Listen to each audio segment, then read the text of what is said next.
Stop West Tigers faithfulians. I'm just still waiting for my boy Jared to jump on, and then we'll get things going. If anybody is on the call already, say hi. And as soon as Jared gets here, I'm gonna roll the tape. I don't have a playbook. I'm freestyling, profiling. My name is Joe McCord. This is West Tigers faithful. Let me put on my nice Balmain Tigers hoodie here. It's going to be lit. Give me a second. Oh, we are late. We're late to the party today.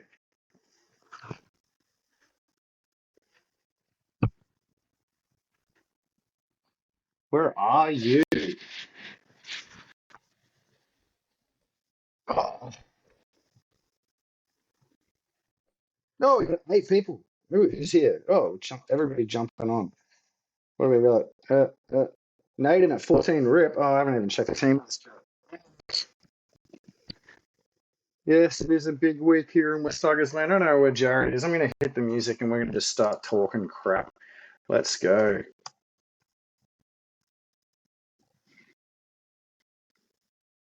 Oh, God. Playing the music.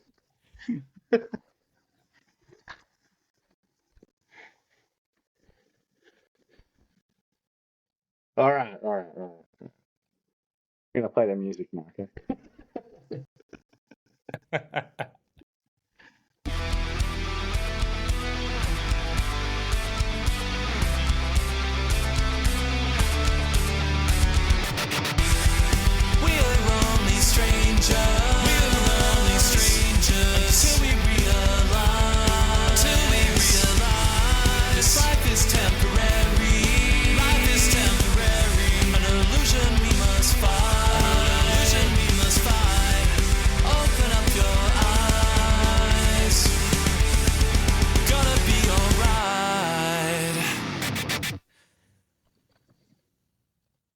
Turn your camera on, Joe.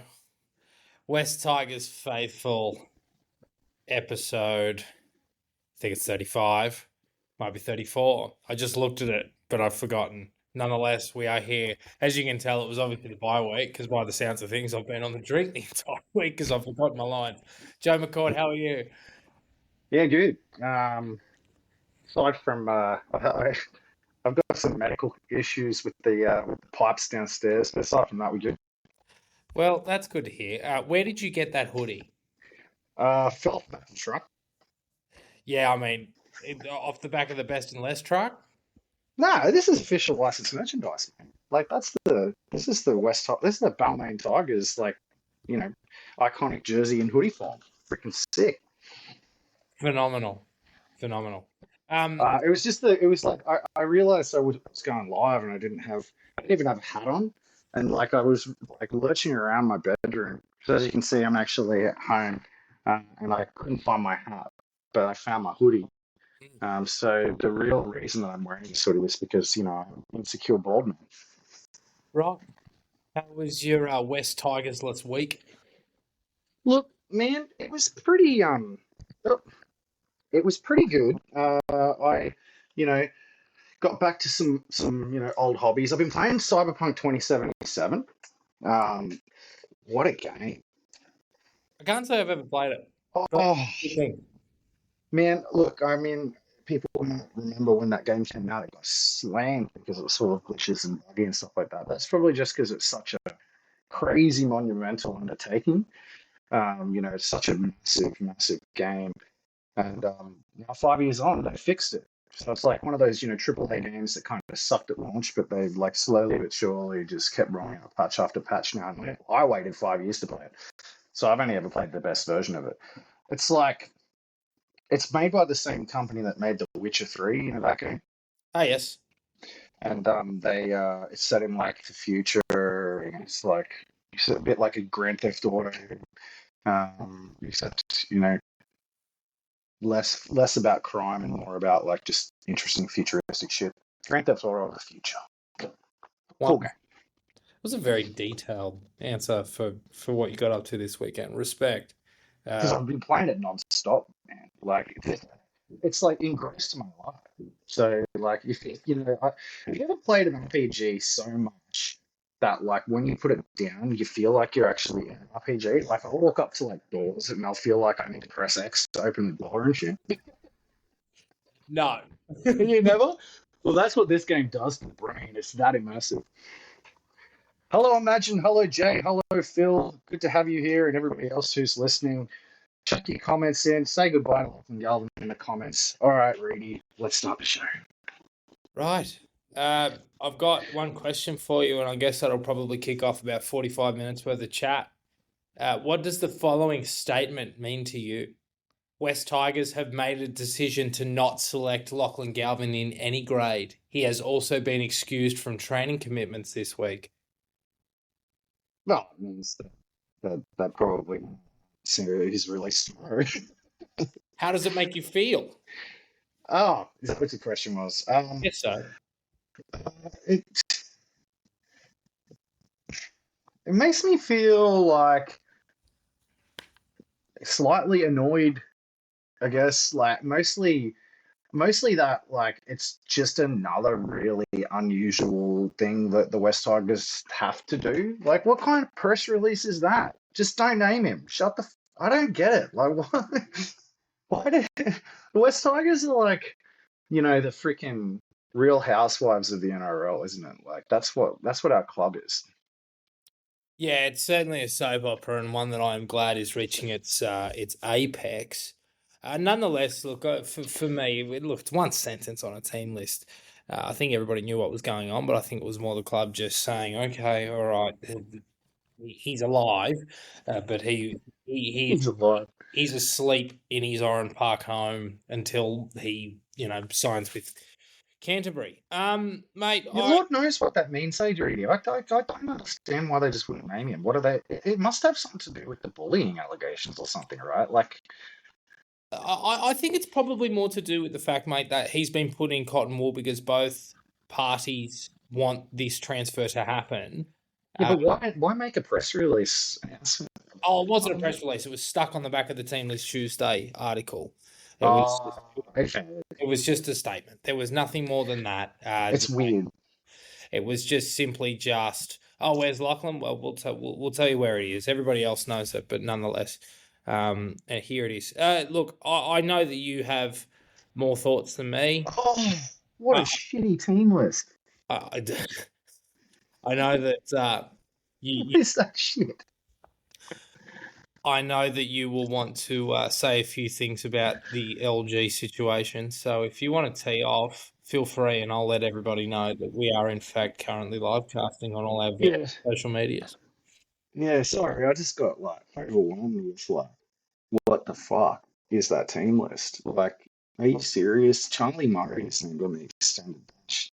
Like, when I was going through the New South Wales Cup like review last week, he was the one player I pointed out. And it's like not good.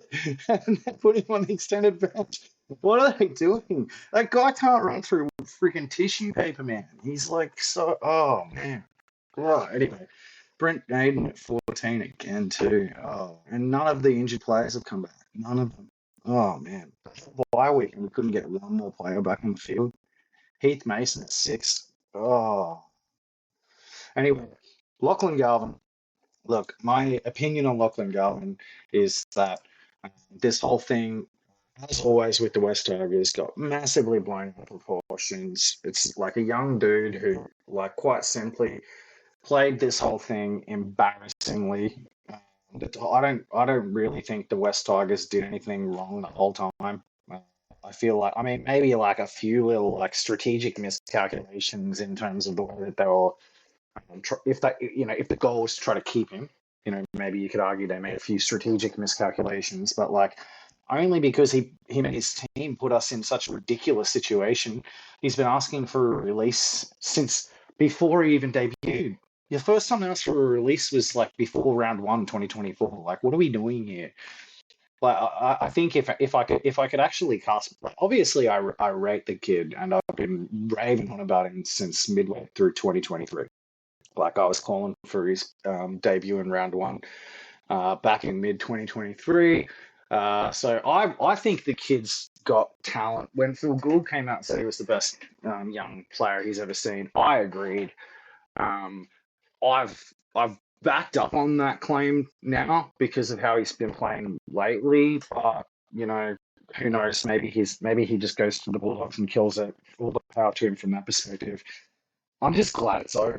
Like I just wish that I don't know, man. Like, I just wish this sort of stuff would stop happening to this club because it's so unnecessary. Like, what's next? It's going to happen with Bulla. It's going to happen with bloody Talon. It's going to happen with what's Luai going to like actually, formally, activate his get out clause. Like, what the f- is going to happen next? Like, why can't that freaking NRL fraternity just like give us a fucking break?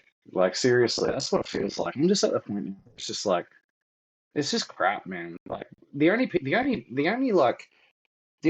around the West Tigers that have had to, put up with this like continual like saga of bullshit, this continual reign of fucking terror that we've had to go through for the last 10 years is the fans. Because they've just recycled front office, they've recycled coaches, they've recycled players. Maybe Simon Cook in West Ashfield, maybe he's feeling it just like we are. Maybe who knows some what's his name? James from the Hollywood Barn, whatever his name, Rick Astley. What's his fucking name? That rock star. He's Oh, a you mean Dennis Burgess? oh Dennis. Rick Wade. Yeah. Um, I don't know. At this point like I want another fucking petition, man. I want a petition. I want to fucking petition the NRL to either fire fucking Phil Gould as the consultant to the Bulldogs for tampering because it's blatant. It's literally on television. He tampered on television. It's fucking blatant. Like the evidence is there. Like, what are we kidding? What, we're gonna let him sit there and like fucking change what does he think? He's a fucking propaganda artist? What does he think? He's fucking Joseph Goebbels? He fucking what is this crap? Fire this motherfucker and Channel 9 needs to actually have their rights stripped. That's what I'm mad at. Like, it's bullshit. Like, what are tampering rules even there for if he can get away with this shit? What is it you told me today? You told me something about him and Chinnis. Oh, that was all for show. There's no evidence that he's literally just like fucking just playing a propaganda game. Literally, like, come on. I'm not. I've had a gutful of the like mistreatment of this club. I think like really I don't even know what to do about it because, like, I'll tell you what we shouldn't have done. We shouldn't have picked the kid in round one last year who asked for a release before the season started. That's probably what we should have not done. Probably a mistake. It's actually platform. Probably should have let him go before round one last year. So you could make the point that we should have let him go when he wanted to play fullback in the undefeated Harold Matt side when he's as slow as a wet week. And Luke Lowley, he played there, lit up the tournament. He played left edge back row and was phenomenal. And Well, he, I'm glad you asked, Kyle, because I will tell you how I really feel. I will tell you all episodes. So stick around because I'm gonna lay it on thick. Sorry, Joe. No, mate, you're right. Look, I agree with you. I am just glad that it has reached an end. It has been disruptive. It is. It has. I think it has definitely affected us both on and off field. We're in the press every single day. I've had a gutful. Little bit of inside information. The reason that the transfer fee was so small was the fact that the legal case and the potential damages was a lot of money.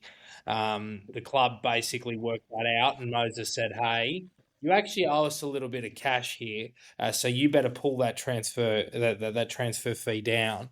And the Tigers' legal team crunched the numbers, and ultimately that's why it came down to 165K. So for those wondering about, for those wondering why it was so low, that gives you an idea. We were on a hiding to nothing with that bullying case, but. Look, for me personally, I sit back now and I hope that this is a line in the sand for not just West Tigers, but for all clubs. This November 1 rule, quite frankly, is a farce. It is absolutely ridiculous that, 18 months away from this kid, moving to another club, West Tigers exercised what is their right to do and try and negotiate and formally offer a contract 7 months before any other team could. And a bit of something else. I think it's really disappointing. I think that, the control that these player managers have, Michael Chamis getting ousted, on 100% footy a couple of weeks ago because an Isaac Moses client didn't want to speak to him. The blatant self-interest is so disappointing. The ability for player managers to control the game and as if they are holding the water supply up the river and not supplying the township with water, I think is really disappointing. To speak on a theoretical, and on Galvin.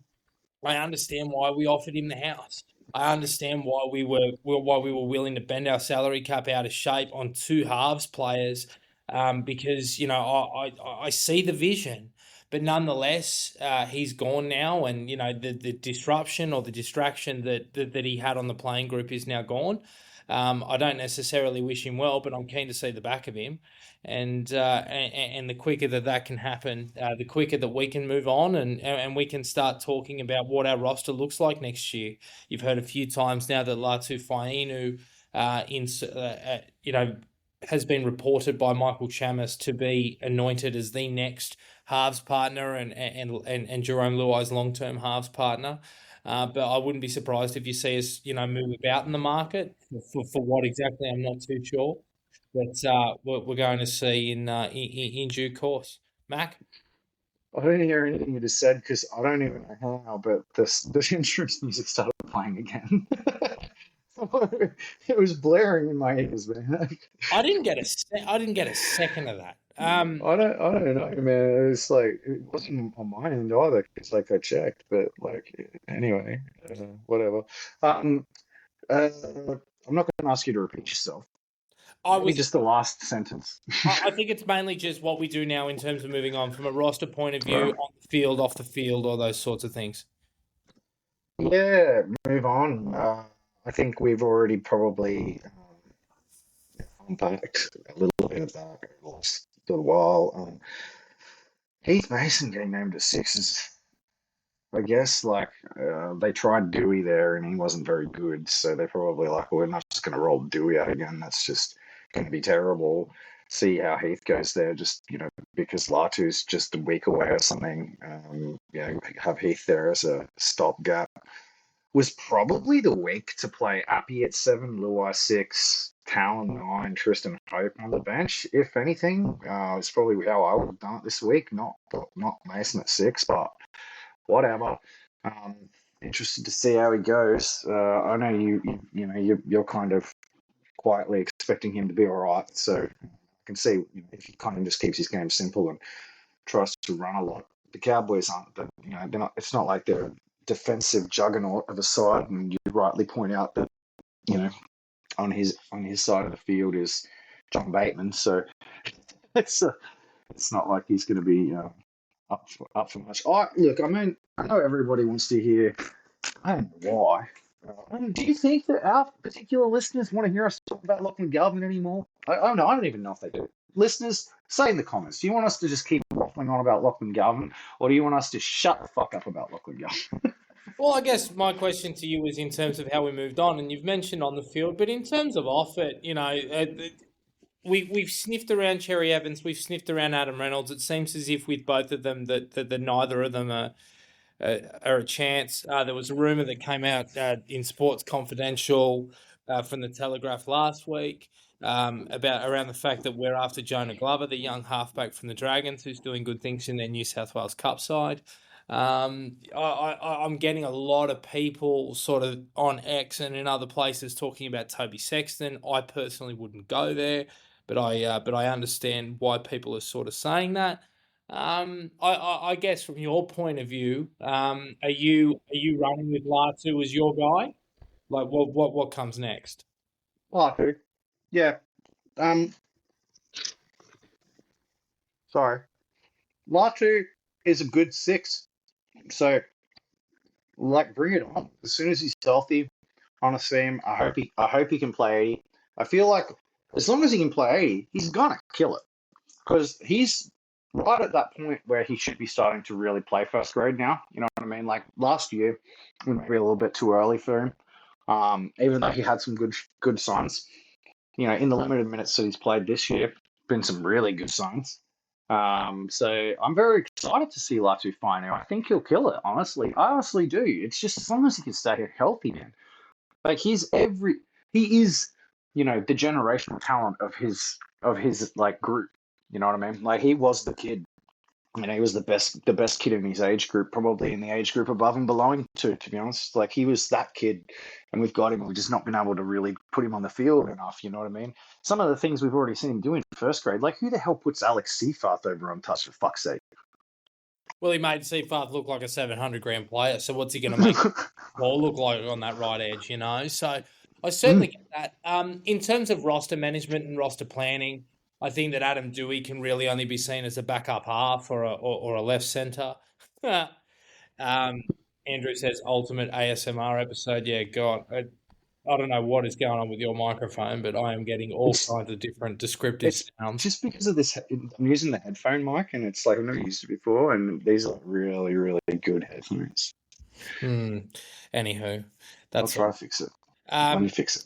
I guess in terms of a roster point of view, I can see that Kyle's talking about Jonah Pezzett, and that's one way you could go. It ultimately hinges on Jerome Luai for me, and in terms of what you want him to be. If you want him to be the 7, then you back Latu and you go out and you go and sign a backup half that can, probably fill out both roles. If you don't see Latu as the guy, you probably move Jerome into the 6 role and you get a traditional 7, a guy like Tom Duffy, a guy like, as Kyle says, Jonah Pezzett. It's a really interesting one. For me personally, I think that you can only sign a rookie or a vet. And no sort of in between. You need, if it's a rookie, it gives Latu, not Lockie, competition. And somebody to sort of, develop with, at training, sort of learn off Jerome and sort of, compare his game to. And if it's a veteran, then it's somebody that can, potentially mentor him. Hypothetically, how good would it be to have Tamare Martin come back home? He's off contract. That's just speaking for the sake of it. That's another possibility or something that I would look at. But nonetheless, Galvin is gone. Thankfully, I hear already that the playing group is much more settled and a happier camp. And hopefully, because we are due a decent run of no injuries and good condition with Latu and guys like Jarrell Skelton, that they can really begin to put it together in this period and catch fire. Yeah. Run home. I got an email from somebody today who, isn't quantum, and he emailed me, and he's like, he was just congratulating me on some other news. I'm the kind of guy that gets congratulatory emails all the time. It's just normal for me. But when he congratulated me on this other news, he goes, definitely means the Tigers are going to win the premiership. This is a man who knows how the universe works. Tigers, we're going to go on a run now. It's going to be lit. Latu Finu all the way. When you were talking about, the team being more unified and stuff, I was thinking, what came into my head? That, Narcos meme template? Yes. It's got... Where he's like... that. Yeah, it was that with Talon.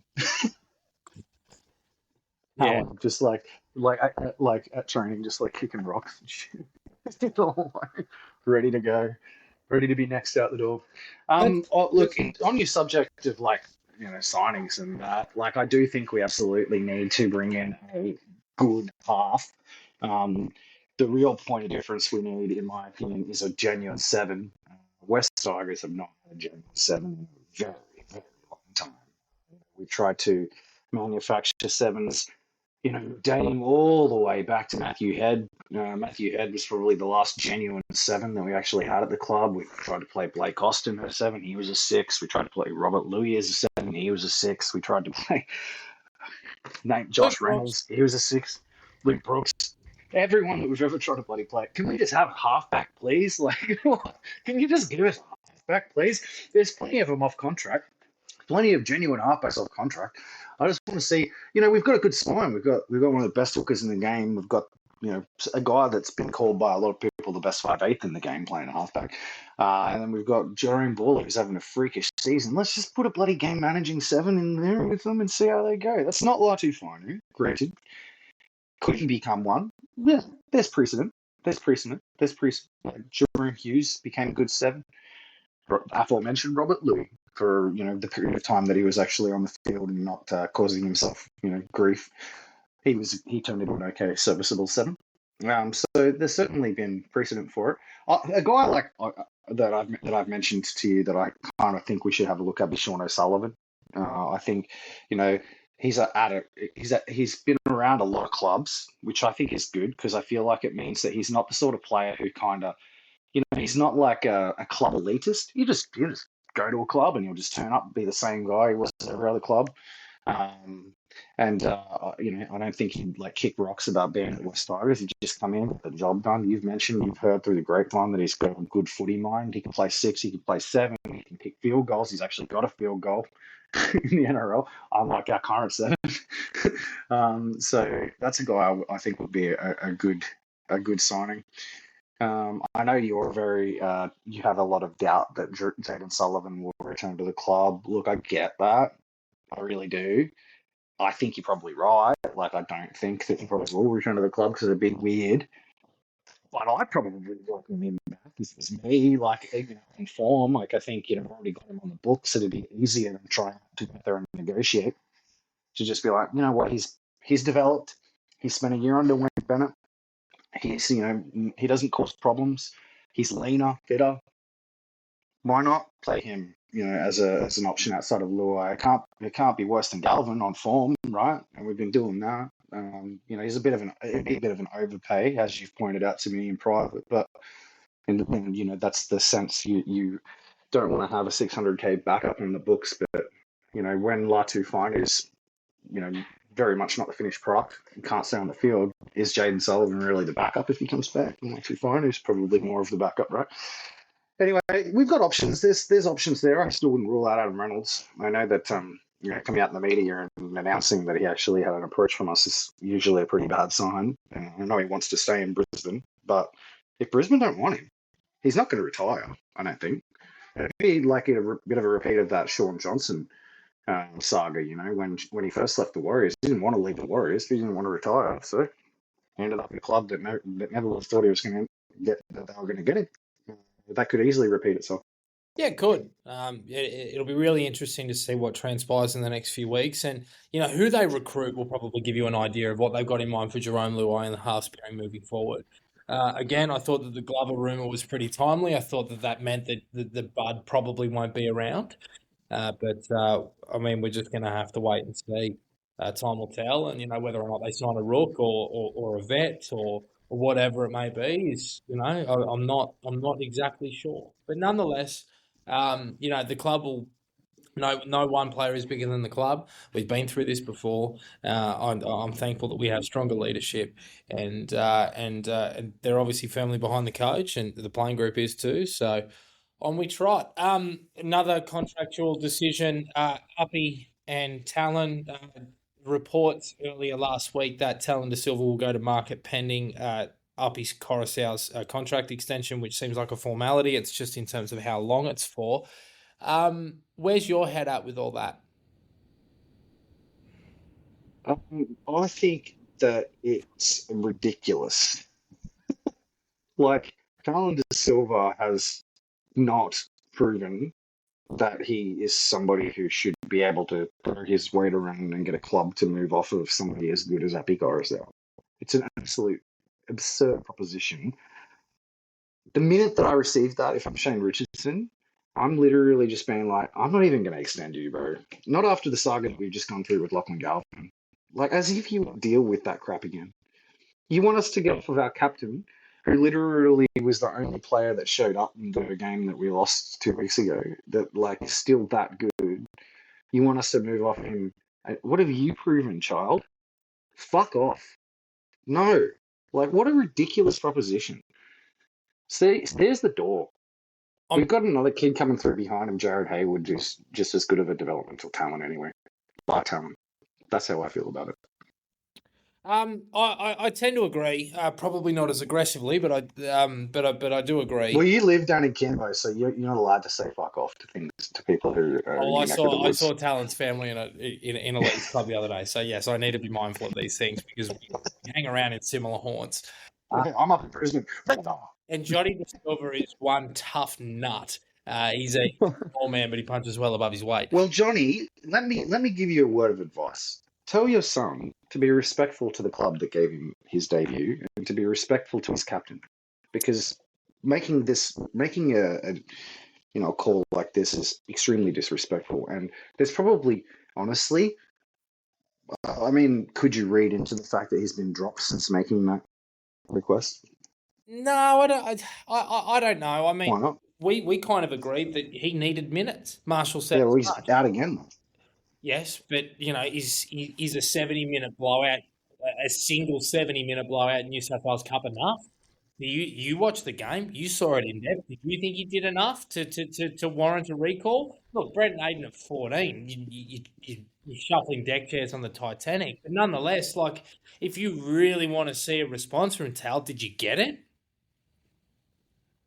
Well, let the record show that he just shook his head. There's your answer. Look, for me personally, uh, the only thing that is going to drag this club out of the cellar now that we have a strong board, a strong CEO, and they are seemingly behind the coach, is leadership and culture. What has Uppy Coruscant done since he has gotten here? It is provide strong leadership and strong culture. He was the only person. Isaiah Papali'i, yes, did come to the club. But Uppy was the only one that signed when we were in our hour of need and stayed and believed in the project and saw the vision and continued to stay with us, irrespective of the fact that he lost his blue jersey, irrespective of the fact that he's been in a team that's won 2 spoons, irrespective of the fact that we blew him out for 80 minutes multiple times last year, and it looks like we're going to do so in the weeks to come. You do not disrespect him. You find a deal that suits all parties. For me personally, that's till the end of 27 with an option for 28. And you deal with the collateral later. I absolutely love Talon De Silva as a footballer. I think he's a phenomenal footballer, and he is within his right to go to market and see what's out there and see whether there is a team that will offer him the opportunity to start at 9 in the NRL. But I think that it is in his best interests as a footballer that he remains underneath Uppy Coruscant for the next few years. And you look at who's the best hooker in the comp, Harry Grant. He didn't play consistent first grade until he was 22 years old. So for me 100%. personally, with Talon at only age 20 this year, hanging around till 2027 and then, on the bench and then, increasing his minutes as time goes on, irrespective of whether Uppy's at the club, I think is the best thing for his development. So if we're going to talk about development here, because that seems to be the big word at the moment, whether or not the Tigers can develop players, whether Benji can develop halves, whether the system is good enough, Talon, you have done all the hard work to get into first grade. Now you just need to hit your belt. You need to hit your 50 games, and then you become a genuine hooking prospect, and your minutes will only increase from there. Do it at the club that you have loved from the moment that you were shot out of the womb. Shut out something. Amen. To all points, I'd also add Abby Coruscant to unders, bro. Like, he came here on pennies compared to his market value. Like, I He's think, on pennies. He is I know. worth $1 million to us. He is. He's more important to our club than Jerome Luai, in my Well, all the opinion. attack flows through him. He 100%. is so important to us. And he's on half of what Jerome Luai's on. He's on half of what we're offering Lachlan Young. That's right. Nearly. Like, I mean, come on. You want us to move off of, like, that's our captain, our attacking general, who's on unders. Oh, it's such a silly thing. Like, why are we here? Like, look, I mean, yes, I was certainly on the well, some screaming in the background. I was certainly on the old drop him to give him some minutes in reserve grade tangent, but now I'm thinking about it, I'm like, who knows? Maybe he did get the old get out of here, son, go back to reserve grade and work your way back because you need to pull your head in. I think right now, like, is the worst time to be doing something like that. Like, can you imagine how fed up with dealing with like overconfident young cocky players Shane Richardson is right now? I'm not hiding to nothing making making a request like that right now. Um, Somebody said feels more like an agent play than talent pushing it. Like at the end of the day, we were saying the same thing about this whole look on Galvin saga. But they represent the player. And at the end of the day, the player is the one that's telling the agent, signing off yes or no. If that player is deciding to go, you know what, I'll just leave it up to you, agent. You do your thing. I'm backing you, bro. It's still him. It's the players signing off on it, mate. Like so, it doesn't matter if it's the agent, it's the player. The agent is the player. Is the agent is the player, mate. And you know what I mean, like development. Yes, another good point you raised. I think that as if you'd want to, as if you'd want to go to a club that doesn't have Appy Coruscant at it to learn how to be a hooker. As if you want to learn off Appy Coruscant. And It's ridiculous. And what's Talon's biggest deficiencies? It's around deception. It's defensive work. Uppy's not the gold standard for defending in the middle, but he's won 3 grand finals. He's played State of Origin. He knows what it takes to defend at the highest level. He kicks well. I'm not saying that Talon doesn't kick well. I think Talon does kick well, but I think that he gets overawed by situations sometimes. Uppy's ice cool in every moment possible. If there's anybody, as you say, if there is anybody to do your apprenticeship under right now, for where he is, it's Uppy. So hopefully, that this is just simply Talon trying to work out what his value is to see how he is valued externally. And eventually he does come back to the table because I do still see him as our long term 9. Jared Hayward, yeah, he's a very good footballer in his own right, but for me personally, and this is just my opinion, I don't think that they are in the same. I don't think they're in the same league, but nonetheless, we can debate that at another time. Is there anything amongst these comments you want to Oh, bring to light, mate, or do you want to start talking about the Cows? let's go on. Beautiful. All right. Saturday, 5:30, we are at Queensland Country Bank Stadium in Townsville to take on the Cowboys, who many of you will know we don't have run of the mill games against. They're always crazy, and this game I think shapes up to be as such. Mac teased the team list before, saying it was shithouse, but I'll run through it from 1 to 22 for everybody's sake. Fullback Jareen Buller, Sania Taruva and Charlie Staines the wingers. Adam Dewey and Stafford Toa are the centres. Heath Mason comes in at 6. We're going to talk about that. Jerome Luai is the halfback and captain. Our forward pack has been named to be the same as it was, but there might be a late change around one Samuela Fainu. Nonetheless, Terrell May, Apasai Coruscant, Royce Hunt, Samuela Fainu, Alex Seaforth and Alex Twell. The bench, Brent Naden, Jack Bird, Sione Fainu, Tony Suka, who signed an extension this week. Congratulations to Tony, and happy birthday, Tony, 21 on Sunday. Extended benches as follows: Tristan Hope, Luke Laulii, Charlie Murray, Kit Laulii, and Talon De Silva. For the Cowboys, Jackson Paulo comes in for Murray Taulungi, who had a calf injury. They have named every single one of their Origin players to back up. So Dearden is the halfback and captain. Reece Robson's been named to start at 9. Jeremiah Nenai on the right edge. And Ruben Cotter at lock forward. This is going to be really interesting. I'm very, very curious to see how this goes. I genuinely have no idea based on, first of all, history, but also the fact that we are locked on Galvinless, which should be a positive. Heath Mason at 5'8" is going to be extremely interesting. And obviously the Cowboys players backing up, whether or not they do back up, whether or not they don't, and how they up, because last year, we thought Hunt Lomax coming off Origin, yeah, that's all right, that's a winnable game, and then we conceded 48 points in one half. So you never know, Mac. Yeah, they're not. I mean, if it was in Sydney, I'd probably be backing us. Do you know that the Cowboys are one of 2 sides in the NRL who we have a winning record over? I do, yes. We've always had the wood on them, interestingly, and in spite of 74 blot and the absolute crazy game that occurred at Leichhardt, both in 2023 and in 2024, there are points to be scored in this one without question. Yeah, vibes like a bit of a high-scoring shootout, doesn't it? That's sort of the feeling I get about this game. Is I think that both sides might, put more than 24 points on the board. I think so too. Heath Mason, I don't know if many people have seen him as a six, so I'll give you a bit of an idea. Heath grew up playing in the halves. He was regarded as quoted in the lead up to the 2022 Harold Matts Grand Final as a guy that quite often, quote unquote, takes the right option.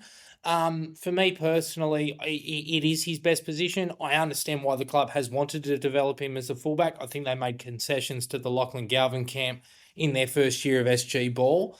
But for Heath, I think it's his best position. You need a guy like that on a short side, getting the ball nice and early. He's fast, so straight away he's putting defenders in opposite in sort of two minds as to what he's going to do. He's definitely started to favour his running game more than his passing game as time has gone on. But nonetheless, Heath is a guy that I'm really really curious to see. Defensively, I think he's really cleaned up his defence in these past few weeks and months. There was some genuine absolute concerns last year, but this year I think he's really done well to clean that up, and you've seen that in first grade. But it all comes down to this with Heath. What has been Heath's biggest detractor when playing first grade, it's been under the high ball. He doesn't have to worry about that. You will expect him to hit the ground hard off his right foot. You expect him to call for the ball and try and get around his opposite, and to hopefully ball play a little bit down short sides and down that right edge. I'm also hoping that we see a little bit of a change in our attack with Jareem sweeping both sides as opposed to keeping the template that was used when Lachlan Galvin was around. And ultimately, I think that he will have a pretty decent game. He's a goer. He goes all day. He doesn't die wondering. And given what we've had to deal with recently with Lachlan Galvin and his defensive attitude, as I described it today, going out there with the goal of ensuring that his jersey doesn't have to go on the wash basket. Then we can be confident that Heath will he'll have a red hot crack. Yeah, look, you're probably right. He probably will have an okay game. I'm very wary that he he's like the opposite of Lachlan in that like Lachlan can go all day. He's like an energizer battery. So the game plan that we had for Lachlan Galvin was essentially to run him stupid because he can. Heath Mason will die at the 55th minute mark if he's expected to play anything remotely like Lachlan Galvin. Based on what I've seen in his New South Wales Cup performances, he gets tired very easily. He hasn't got a very big tank. So I would expect what you're describing to be the case. I very much think that they would have no choice but to sort of change, play Heath one side, Luai the other, and have Blur in the sweeping role. Makes all the sense. If they expect Heath Mason to be able to float backwards and forwards across the field, he will become a defensive liability. He needs to manage his energy throughout this game. So that's my biggest concern. Luke Lalali's return in New South Wales Cups on the extended bench. It's good to see him back. Hopefully he can stay healthy for a few weeks because he's an out and out first grader. He's definitely ready for first grade in terms of what he can actually do on the field. I think earlier in the year when he played first grade, he was very impressive. Like he sort of jumped off the page. You could see that he'd taken a leap. So it's very disappointing that he's missed so much football. I really want to see Luke make that backup fullback role his own. I'm hopeful that we make some signings in the immediate, but also in the towards with an eye towards 2026 and 27, that ensure that Luke is able to do a proper apprenticeship in New South Wales Cup. That's not to say he can't do a job and that he's not first grade quality, but just simply the fact that we just need to be gentle with him. Given his history already of concussions and also what he can offer, I think that he will be able to one day fill every position in the back line and do a good job, fullback, wing, and centre. But obviously getting him up to scratch and used to that, and obviously the contact and the week in week out grind of playing either reserve grade or first grade. I'm really happy we get that done. Faraz says, wasn't the guy in the black jacket on Levels Network before? Yeah, he was. He lasted 9 weeks and then he was unceremoniously punted. But Nonetheless, here we are, West Tigers faithful, the only place to be. Look, again, I think we spoke about it. I think it's going to be a high-scoring match. I'm assuming that Townsville will be a dry track. I'm checking the weather now. It's been rain a lot, yeah. So I think Due to be partly, it's meant to rain all week, but partly cloudy Saturday, so I'd expect it to be quite humid. oh, it'll be humid. It'll be I think it'll be a game that's very sloppy. I think it'll be a game with a high error count from both sides. I think it'll be a game that'll cough up a lot of points. I think it'll be a game for the smaller guys. So maybe it will suit Heath in that sense. Like there might be a lot of space around the middle as the big guys suck in the big ones because of the humidity. And they do have a pretty big side. I know they've got Sam McIntyre in the front row. He's not the biggest front row, but aside from him, it's a pretty big side. It's a big bench. Yeah, Benji's bench rotation will be interesting. I actually like what he did against Souths. Took the sting out of the game with Royce, moved Alex Twal to the front row and brought Jack Bird on, who played long minutes. Sione Fainu then came on and sort of did a decent amount of time as well. So I don't mind that. Terrell, I would assume, will go the distance, especially off a bye. That would not surprise me in the slightest. And then you sort of have Twal, Hunt, Bird, Sione sort of rotating in and out. Where Tony Sukar is used, I'm really curious. But as I mentioned earlier, there's a fair chance that Samuela doesn't play. Tony comes into the left edge, and then we'll call up one of I guess Charlie or Kit. Hopefully, we don't have to do that, but nonetheless, we'll see. Got some shit talkers in the chat. Love Sup, it. Toby? No idea who you are, but sounds like you've got a bit of an axe to grind. So keep slinging shit in the chat. Whatever, buddy. Yeah, I think that there is a game plan here where I can see us really winning this game plan by just playing up tempo right through the middle, playing off Appy, Buller coming through the middle a lot, lots of backup. So probably very similar kind of formula in my mind to the formula that we beat them with at Leichhardt a couple of years back. Like that sort of feels like the same sort of tempo that we need to play at, the same sort of approach that we need to play at. I'd say Benji would probably say we need to win this game off the back of our defense. Like if we can keep them out of our in goal for the first 15, 20 minutes, force them to actually start pushing the pass a little bit more, force them to start actually trying to take lower percentage options. They might start coughing up the ball and giving us a bit more field position, things like that, so that we can actually capitalize off that and build momentum.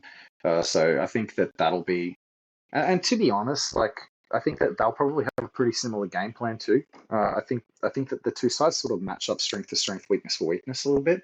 So that's sort of why I kind of feel like it'll be a pretty evenly matched, high scoring game.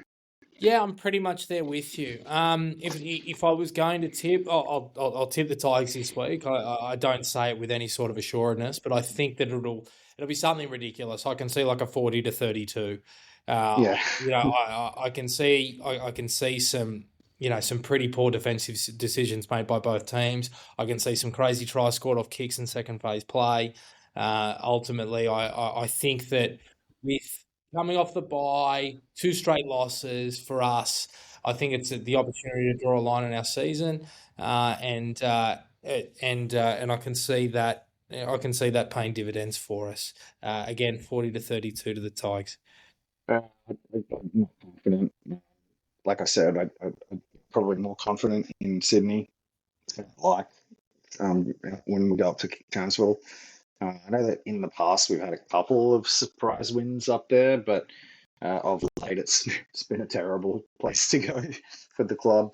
I think that we're not without a shot, but yeah, I think the home ground advantage should favour the Cowboys. I would probably say it'd be like 34-20, something like that. Yeah, that Cowboys. wouldn't surprise either. Nonetheless, good luck to the boys, and hopefully they can come home with a result. The only West Tigers affiliated men's team that played over the weekend was the Jersey Flegg side. They actually went over to Fiji, which is always a bit of fun for those boys and one of the great away trips. And they were victorious over the Silktails. Jared Haywood, who we mentioned earlier, who I believe has probably outgrown Jersey Flegg, had a hand in a couple of really nice tries, which was extremely impressive. If you go back and watch the highlights, have a look at what Archie Duncan did off a short pass playing left edge back row like he did a couple of years ago. Some really nice movement at the line to sort of just get his body away from his opposite and scored a really nice try. Cameron Canaan, I thought, did some good things. Chesley Adagaga, who started at 13 and starts at 13 again this week, really showing a lot of effort and intent, a lot of leg speed through the middle, and despite being a smaller body, he's playing well above his weight.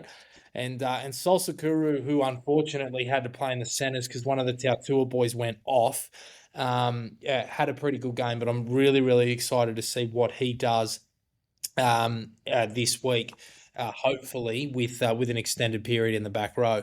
And just quickly, I'm not sure if everybody knows, but by the looks of things, they have ousted the old coaching staff. Leon Lortalipe has been nowhere to be seen for 2 weeks.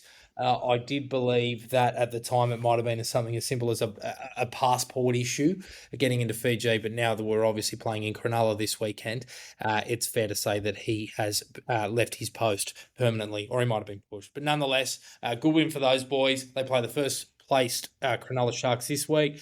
They named a reasonably strong side. We'll get a fair idea of where those boys are at. Anything there? Congratulations, Flegg side. I am very excited to see some of these young guys coming in. Silktails have won 3 games this year, so better win than they ordinarily would be.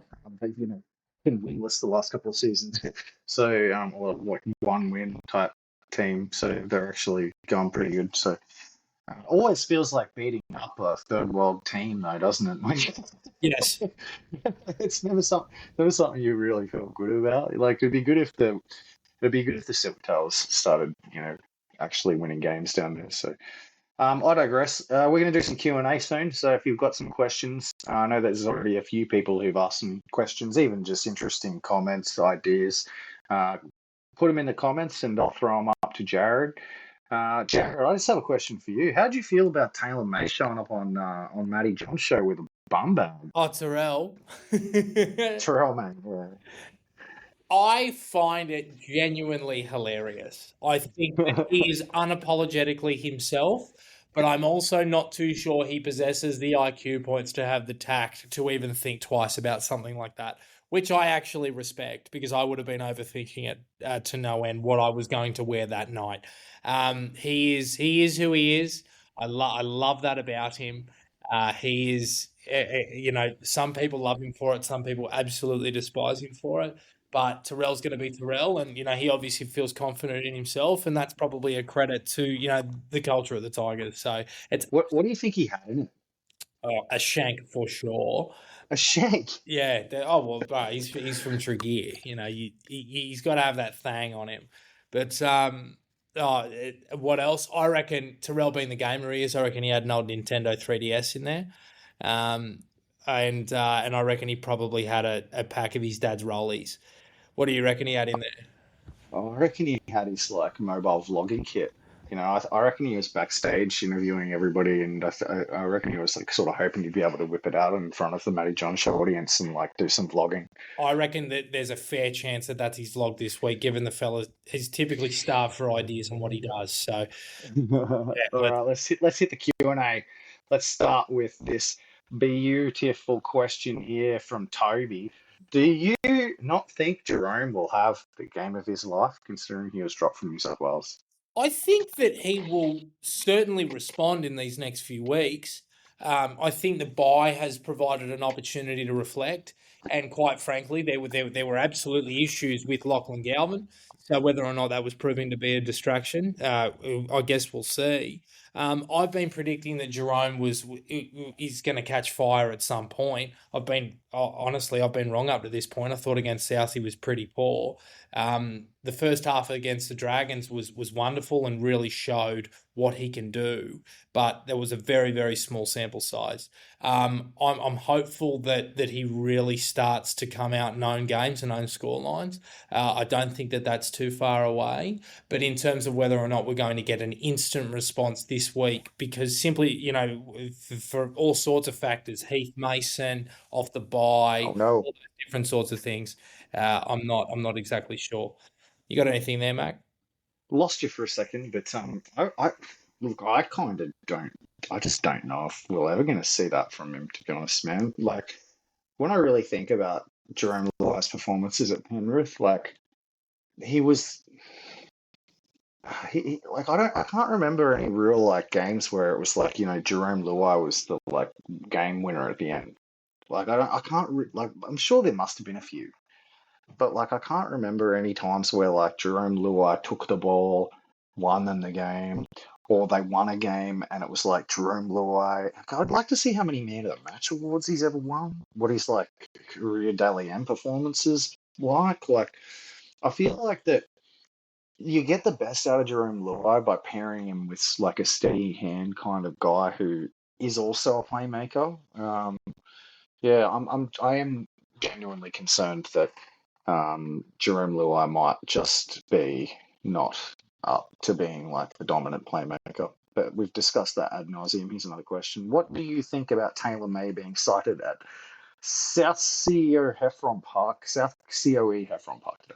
Um, there's been plenty of chatter about it, mainly from Weidler, who I think has gotten the exclusive.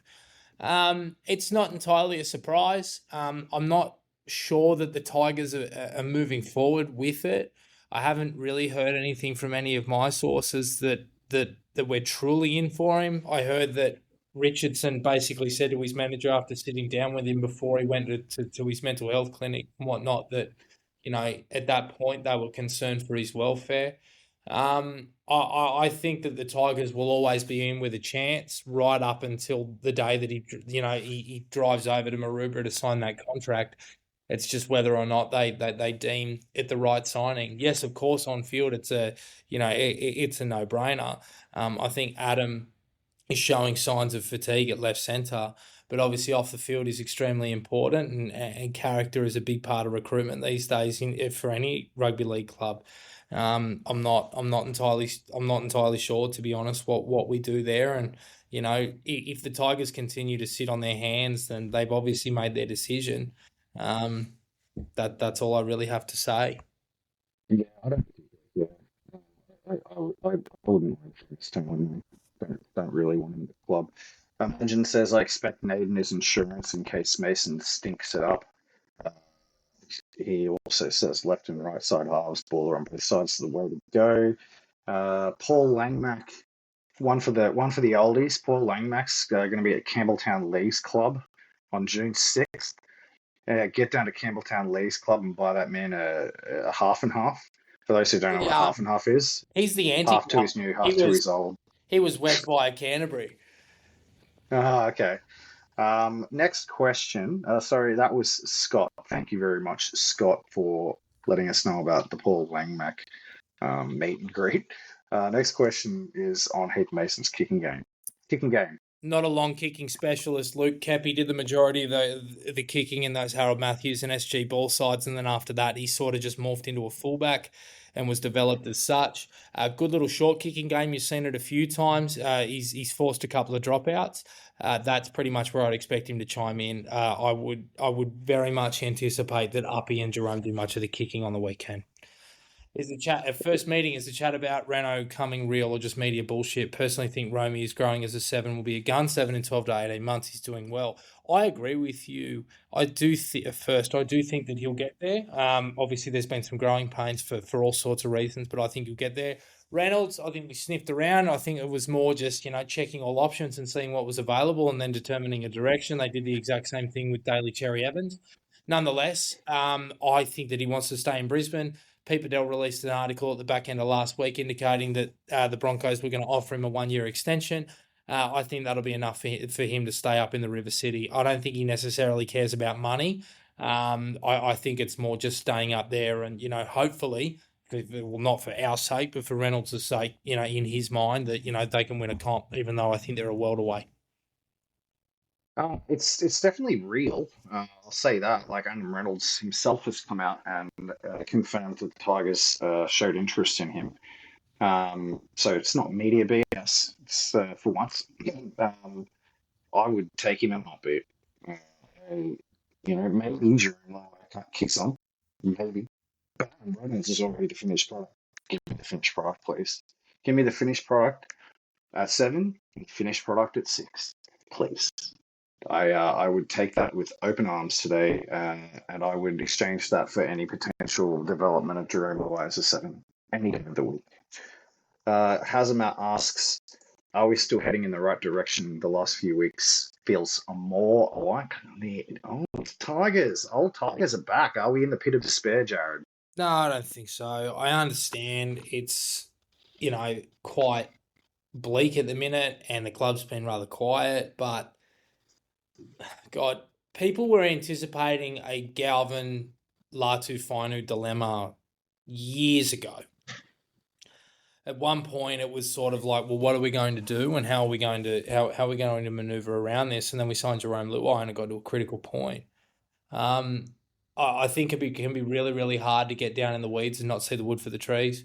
One of the most important parts of this entire club, which was the installation of a truly independent board and proper corporate governance, happened only 5 months ago. The CEO was in an interim position up until this time last year. He's had 12 months and he embarked on the greatest recruitment drive I think that this club has ever had, except for pre-2005. I absolutely understand why people have doubts. I understand why you see where we are on the ladder, and you grow concerns, and I get that. Squad building is not something that you can turn over in 12 months. It is a 24 to 36 month exercise, and then from there you are always trimming, you are always bringing players through, pushing players out, negotiating for better deals in different places. Our junior pipeline is not at a point where it is absolutely overflowing, but that is always something that takes time. But I am confident that we are getting there. I think that the hardest things to work through, which is administration and so forth, have been worked through. It is now simply the on-field stuff, and there's been enough to see this year that we are trending in the right direction, irrespective of who the coach is on the field. Would you have anticipated that win that we had against the Cronulla like this time last year, 2022, 2021, 2020, 2019? No, I thought we were going to get flogged. I agree with you. I think that the reality is that you can't just click your fingers and make a club great again. I think the West Tigers kind of got we already had that fairy tale, right? That was an outlier, like a club like coming from where the West Tigers were in the comp, going back to the doldrums. That's just not how it works. That's not how every other team built their way into a premiership ever. It's very, very rare to see. So I think that the truth is there's still echoes of the past. We still have some of the remnants to have to pick through. Still working through the roster. Still exercising the demons. Benji Marshall still learning on the job. Still a whole new playing group trying to figure out how to play together. The external factors that keep dogging us do not help. Right, like it is very hard for a plant to grow when it's overwatered or bombarded with sunlight or stressed out. It's hard for anything to grow, including a club. When it's under pressure, it constantly. Most of the time, things don't turn into diamonds. You can't put shit under pressure and it turns into diamonds. That's right. So it's important that we just get clean air, right? Like Richo now needs to be really strategic when it comes to managing this club, in that he keeps all of the wolves away, and that may mean saying goodbye to somebody like Talon De Silva for sticking his head up and putting his hand in the sky and saying, I'm going to be the next problem. You know what I mean? Like, if you want to be like that, we're never going to grow if people keep doing that to us, whether they're our juniors or whether it's a guy we sign or whether it's a Todd Payton type coach white-handing us. It doesn't matter. These people need to go. We need to get them away from the club, and we just need the club to have people who want to be here for the right reasons, not playing stupid games with us. Mario Tartak is a very good player agent. He doesn't play stupid games with the clubs, right? Like it's not something that agents all do. It's not something agents have to do. It's just the tactics that some agents use. So I would suggest that Richo also probably needs to start considering going down the path of the likes of Nick Politis and making some choices about which player agents that he chooses to do business with moving forward. I agree. Uh, Next question is Wolfie. Do you think Toby Sexton signs with the Tigers? Took dogs to first. Do you see him fitting in with Luai, Appy, and Bula? I think Toby Sexton is a good NRL caliber halfback. I think he's a guy that'll probably play 200 games. I think he'll play a bit of finals football as well. Is he a guy that I think can win a team a premiership being the dominant seven? No. Do I think therefore that he is the guy for West Tigers? No. I know I know that people are going to say, oh, why are you writing off the guy that has taken Canterbury to the top? It's Canterbury's system and the phenomenal coaching of Sir Cameron Ciraldo and the roster management of Phil Gould that has gotten Canterbury to where they are. Mhm. I understand, and again, I think Toby will have a decent career. He reminds me of a Luke Walsh type player, Jared Mullen when he was playing good football. He reminds me of those sorts of guys.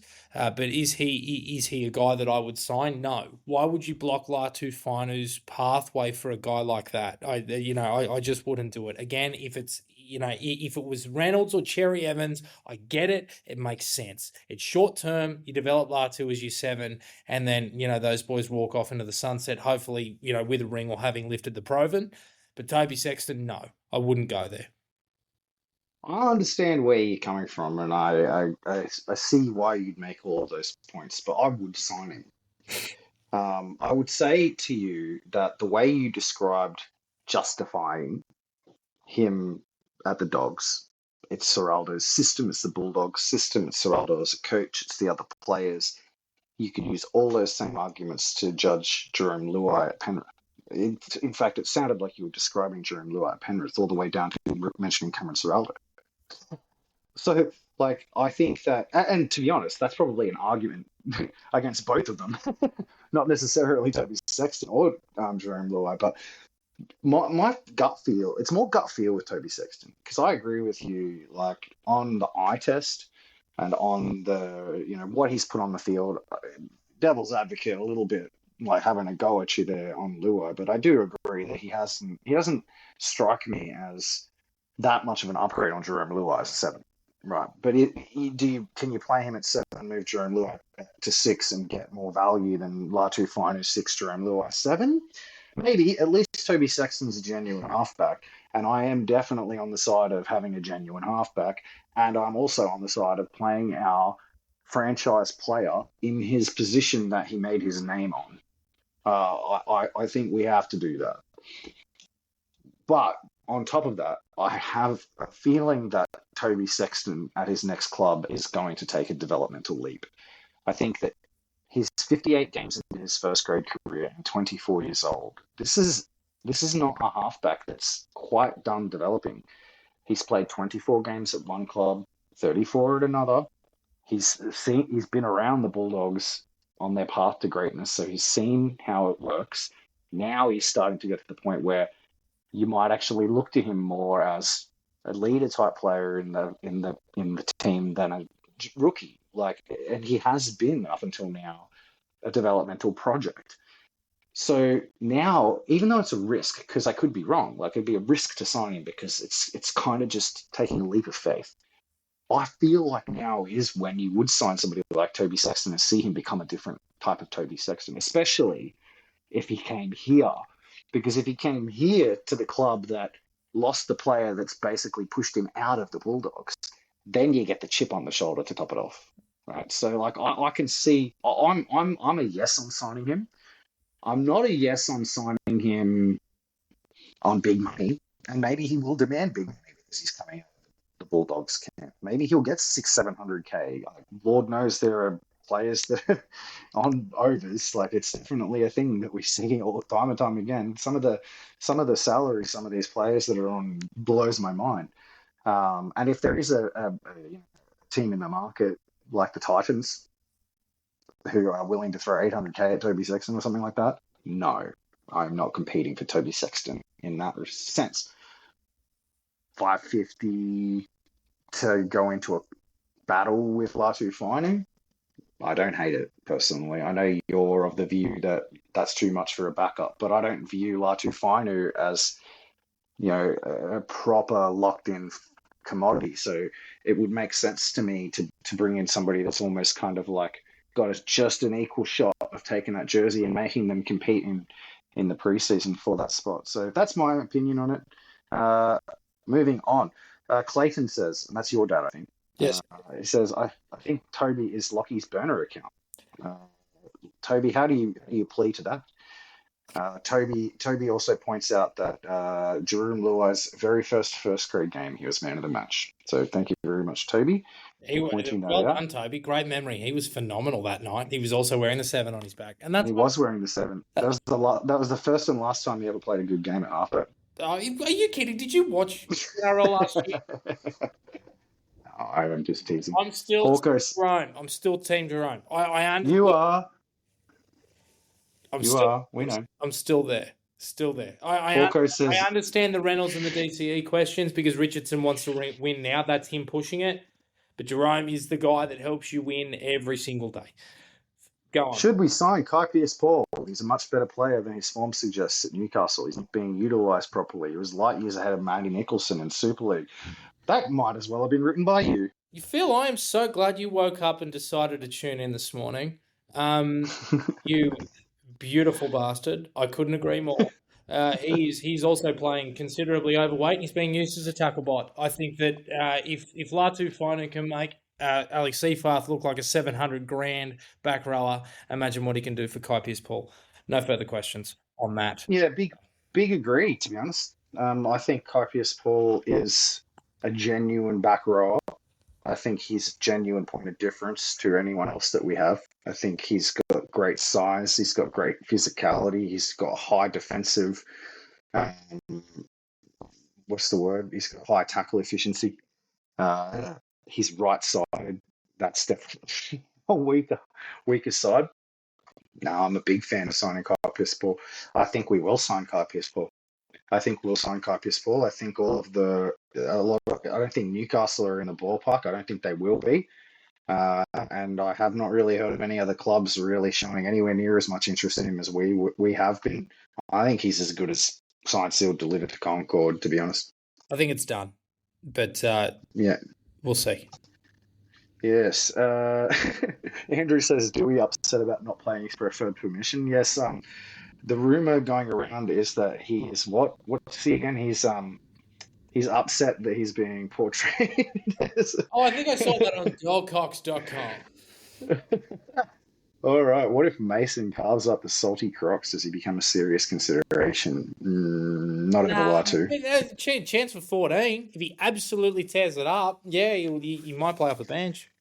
Maybe. Do we think DC is even a chance now? I don't understand him to the Chooks as a move for both sides. I don't think so. I feel like that if with him, we'd have heard more about it. I feel like DCE's camp's leaking. And if there was genuine conversations being had with the Tigers, it would be being leaked to the media for the benefit of driving his price up with the Roosters. So I do not believe that it is happening. I continue to wonder. I need to speak to my source to sort of get more of an idea. But no, I think that line went quiet. I agree with you now, Blaine, that it doesn't make sense for the Roosters. But back when they were playing the way that they were in the first couple of months of the season, you completely understood it. CV says Toby kisses his dad on the lips. Hawko with the question, do you think Macassini gets a run this year if he replaces AD, who can kick apart from Appy? Star looks a lock for the near future. I'll go first. Go. I think Macassini... I think if Macassini comes back into the NRL team after he has his stint in GPS rugby, if he comes back into Flegg and calves and then goes up to New South Wales Cup and calves, I think it's a big chance of getting blooded later in the year. I really do. I don't think it's a guarantee. I think it'd be conditional on that, which is definitely not a guarantee, but also on, us having some injury issues and stuff like that. And I have said that in the past. Marcassini himself can kick. That's the thing. So, like, Marcassini can come into first grade and take Dewey's spot entirely and kick goals. Is he as good at kicking goals as Dewey? Probably not yet, but he'll probably develop into it. He's extraordinarily talented at everything that he tries to do, so I can't imagine that he wouldn't. Appy's a good goal kicker. I don't particularly have a problem with Appy kicking goals. I'm pretty sure Jerome Luai's kicked goals as well in the past. I'm not too fussed. I don't think that the idea of, like, being over reliant on Dewey for his goal kicking is a good idea anyway, because, like, while he's definitely the best goal kicker we have at the club, he's not it's not like he's so elite that he's that far ahead of Appy that you would, like, not run the most talented center at the club over him. And I don't think that we were planning to at the start of the year. I think at the start of the year he was not going to be named at left centre, and therefore I think that we were going to go into the season with a different goal kicker. So the question would be, who was that going to be? Appy? Yeah, I mean, there's a fair chance. I've been told that Marcassini will go straight to Cup after GPS. I think he'll skip Flegg entirely. I've also heard that he will come into first grade via the wing. Take that as you will. So I don't think Adam's spot is sort of up for questioning there. In terms of who Adam Dewey. Yeah, Adam Dewey. In terms of You told him Adam Scott. Did I? You've been watching the golf lately or something? No, but that was the only morning where I've actually been intrigued by golf when he won the US Masters in the tiebreak. Anything else? Wait, was that today? No, it was 12 years ago. Oh, 12 years ago. What a random, like, Adam Scott podcast. Did you know Adam Scott's actually a Tigers fan? Is he? Nah, I just made that up. Oh, that would be believable. Yeah. It is believable, though, isn't it? All the talk about needing a halfback implies we've stuffed up by signing Jerome. Like, mate, I think we have. Reedie thinks we haven't. That's okay. We're all still kicking on this planet, so we'll find out, hopefully. CB says, how the does Gould walk away from this sorry affair scot-free? CB, he won't, because I'm going to get Rob Bashara. I'm going to get Rob Bashara, and I'm going to get Toby Burke, and I'm going to get fucking your mate, Coaches, and we're going to make the best petition you've ever seen, mate. Because if there's one thing West Tigers podcasters know, it's change.org. To quote Homer Simpson, first you get the sugar, then you get the power, then you get the women. Phil Gould, he has the sugar, which is the spot on the Channel 9 panels, which buys him power, which then buys him players. And Channel 9 hold all the power in the game. They are... I don't think people fathom how much sway they have in the corridors of power at the National Rugby League. And with Phil Gould as their biggest personality and arguably their most influential non-executive in the world of rugby league, nothing will happen. And it speaks to the blatant corruption of this league. But again, nothing will happen. Beat him, Jared. Yeah, it speaks to the blatant corruption. Look, it's a good answer. That is how the fuck he walks away from this scot-free. But you know how he doesn't walk away from this scot-free? A petition. Ah, yes, a petition. Change.org petition. West Tigers faithful change.org petition. We didn't get to participate in the last one. We're going to lead this one. I'm going to drop the sexiest petition you've ever seen. Blaine says, watched him play rugby on the weekend, talking about Marcassini. He's so much bigger than all the others on the field. We're solid defensively, which is... We caught up very briefly, and he said he was going out to watch Mussy, so hopefully he exceeded his already lofty expectations, because I've been talking about him pretty highly in respect. I'm pretty sure that only pussies play rugby union, though. So, like, it's no surprise that, like, a rugby league player is bigger than rugby union players, because they're all a bunch of cats and pussies and giant babies. Agree, let's not block Finu, says Ian. We need to see if he's good enough. TI-23, good, but not worth the price paid for, not yet anyway. That must be talking about Luai. Culture Bergen, CB, going in on Toby. Toby would be handy as long as the chip is on the ice, is on the shoulder. Toby would be handy as long as the chip is on the shoulder. Problem is, once he gets comfortable, does that, well, fuck, CB, you've been drinking, buddy. Try again, fat pal. I think he's saying Sexton might be good if he's got his chip on his shoulder, but once he gets comfortable, will he just revert back to being crap? I think that's what CB meant.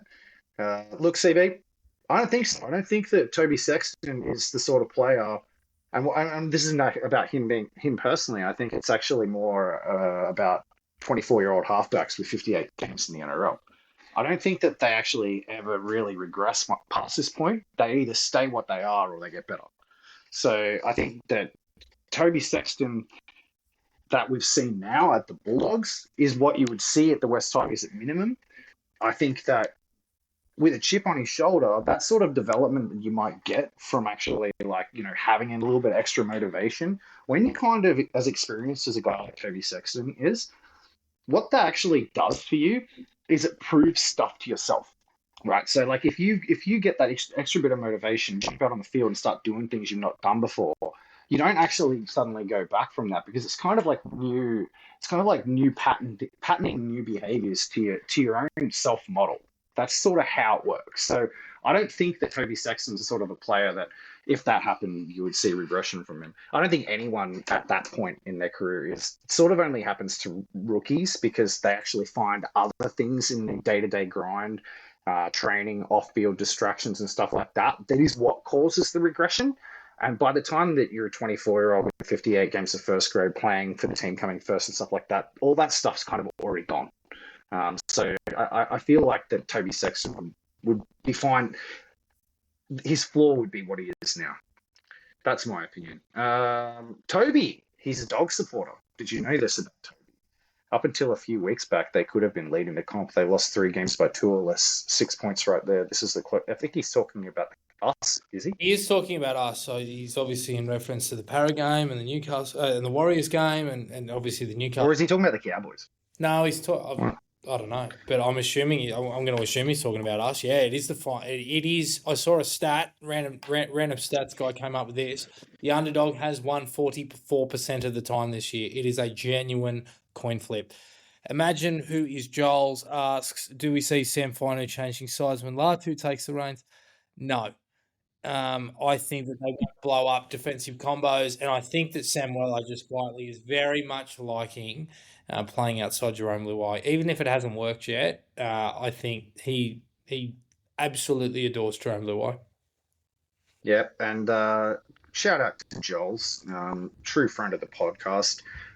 Looks like he's commenting from his business account, Joel's. So feel free to comment in the comments and give your business a shout if that's the case. No, won't be upset.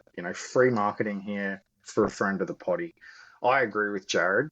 I don't think Sam Fino will change sides to the right because I feel like that we will. If Sam Fino moves from the left back row spot, it will be back to the bench and into the middle. That's the future of Sam Fino if he doesn't persist. If we persist with him as a left back row, Tony Sukkar is pressuring him for that spot. Kai Pearce-Paul is probably going to come in next year and take the right back row spot. So Sukkar's probably pressuring Alex Seyfarth more so than Samuela at this point in time. But for long-term prospects, it's either going to be Samuela on the left or Sukkar on the left, I think, unless we go out and find another left back row. Okay. Barry Tui says Knights aren't willing to match the offer KPP gets. That's correct. Hoops said KPP done, if you believe his mail. Toby says he's not a burner account. He's just Toby. Thanks, Toby. It's good to know that you have, a real strong sense of personal identity. Respect. Respect, buddy. CB says, what's the go with the stream quality, lads? Are you being charged by the pixel? Look, mate, unfortunately, your wife didn't pay her bill to me. So I've had to switch back to dial-up. Toby says, back to what I said, West lost 3 games. Okay, yes, he's talking about West, so yes, Toby. Quantum Mac, I typed that as you said it. Yeah, that's right. That's how Quantum works. Channel 9 cannot tell Gould what to do. It falls under restriction of trade. But the NRL can. Toby. But I don't think they will. It also Toby apparently has read Phil Gould's employment contract with Channel 9 because that's certainly not a persistent clause in a contract. If anything, it's the opposite. Most employment contracts actually do restrict trade. So it's unless you've seen the contract, Toby, I think you're talking porkies, buddy. I think you're talking porkies. Toby wants to start a petition to kick South out of the comp. Look, I mean, I have to say, I like Toby. He's enthusiastic. He participates. You're welcome back any week, Toby. We'll get a lot of content out of you. Blaine says Marcy absolutely put a hole in someone's chest to blow up a 3v2. I think he even put the shot on his Insta. Yeah. CB says he hasn't. It's great, bodied him. CB says he hasn't been drinking, which is maybe why he doesn't make sense. Hawko emoji reacts. I'm just reading the comments now. Andrew, if we could sign a player like Sexton, I 100% agree with you, but if we're able to land someone like him, we could possibly land someone like him, although he definitely wouldn't come cheap given how bad. That's the Glengie copy pasta. Is that actually something Glengie unironically said? Yeah, he said it about Payne Haas. Was he like blackout drunk? No, that was just Glengie being Glengie. Are you serious? I thought that was just like some. That was 2:00 on Tuesday afternoon.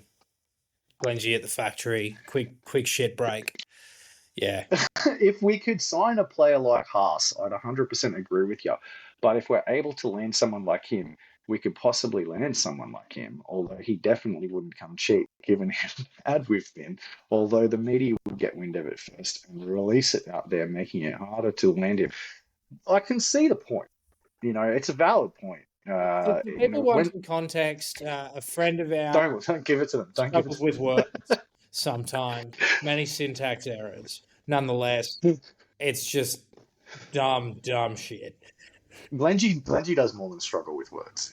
He struggles with reality. He doesn't like it. He doesn't have a good time. He thinks that everything's fucked and everybody sucks. He just has Limp Bizkit break stuff playing in his head 24/7. He absolutely fucking does. Get it out of his way. That's all I've got to say.